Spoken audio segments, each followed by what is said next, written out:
আগের দিন বিকেলে হাঁটতে হাঁটতে বাপের বাড়ি চলে গেছিলাম, দেখলাম কি রাস্তার ধারে চপ ভাজছে। তা আমিও একটু বেগুনি চপ পেঁয়াজি যে যেমন খাবে তার জন্য তেমন কিনে নিয়ে বাড়ি চলে গেলাম বাপের বাড়িতে। মা একটু চা করলো আর চপ দিয়ে একটু চা খেয়ে বাড়ি চলে এসেছি।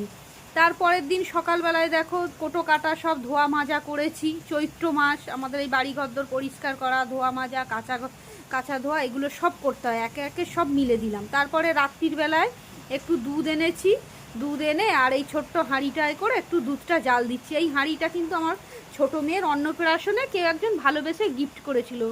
যেমনই ছোট জিনিসই হোক, কিন্তু ভালোবেসে কেউ কোনো উপহার দিলে সত্যিই কিন্তু খুব ভালো লাগে। তো এই হাঁড়িটায় করে দুধটা জাল দিলাম আর সেই দিনের কথাটা মনে পড়লো। ছোটো মেয়ের অন্নপ্রাশনে একজন দিয়েছিল, মানে দূর সম্পর্কের একটা মাসি। তারপর বাপের বাড়ি থেকে না এই কাঁচের জগটা নিয়ে এসেছিলাম, দুধটা জাল দিতে দিয়েছি, অমনি সিমুইটা আমি ওর মধ্যে দিয়ে দিয়েছি। সো হ্যালো এভরিওয়ান, তোমরা কেমন আছো? আশা করি তোমরা ভালোই আছো, তোমাদের আশীর্বাদে আমিও ভালো আছি। দেখো যতক্ষণ দাঁড়িয়েছিলাম দুধ কিন্তু ফোটেওনি পড়েওনি, যেই একটু চোখের আড়াল হয়েছে অমনি দুধ আমার সব পড়ে গেল।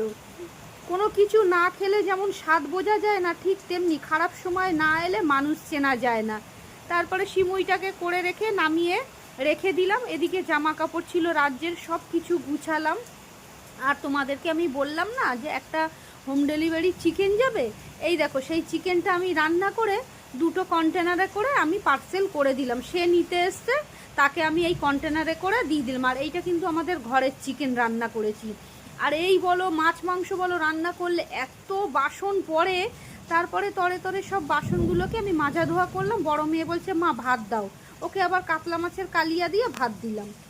আগের দিন বিকেলে হাঁটতে হাঁটতে বাপের বাড়ি চলে গেছিলাম, দেখলাম কি রাস্তার ধারে চপ ভাজছে।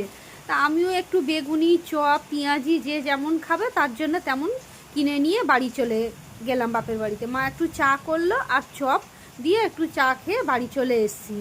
তারপরের দিন সকালবেলায় দেখো কোটো কাটা সব ধোয়া মাজা করেছি। চৈত্র মাস, আমাদের এই বাড়ি ঘরদোর পরিষ্কার করা, ধোয়া মাজা, কাঁচা ধোয়া এগুলো সব করতে হয়, একে একে সব মিলে দিলাম। তারপরে রাত্রির বেলায় একটু দুধ এনেছি, দুধ এনে আর এই ছোট্ট হাঁড়িটায় করে একটু দুধটা জাল দিচ্ছি। এই হাঁড়িটা কিন্তু আমার ছোটো মেয়ের অন্নপ্রাশনে কেউ একজন ভালোবেসে গিফট করেছিল। যেমনই ছোট জিনিসই হোক, কিন্তু ভালোবেসে কেউ কোনো উপহার দিলে সত্যিই কিন্তু খুব ভালো লাগে। তো এই হাঁড়িটায় করে দুধটা জাল দিলাম আর সেই দিনের কথাটা মনে পড়লো। ছোটো মেয়ের অন্নপ্রাশনে একজন দিয়েছিল, মানে দূর সম্পর্কের একটা মাসি।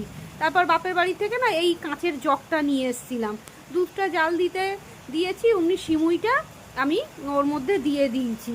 সো হ্যালো এভরিওয়ান, তোমরা কেমন আছো? আশা করি তোমরা ভালোই আছো, তোমাদের আশীর্বাদে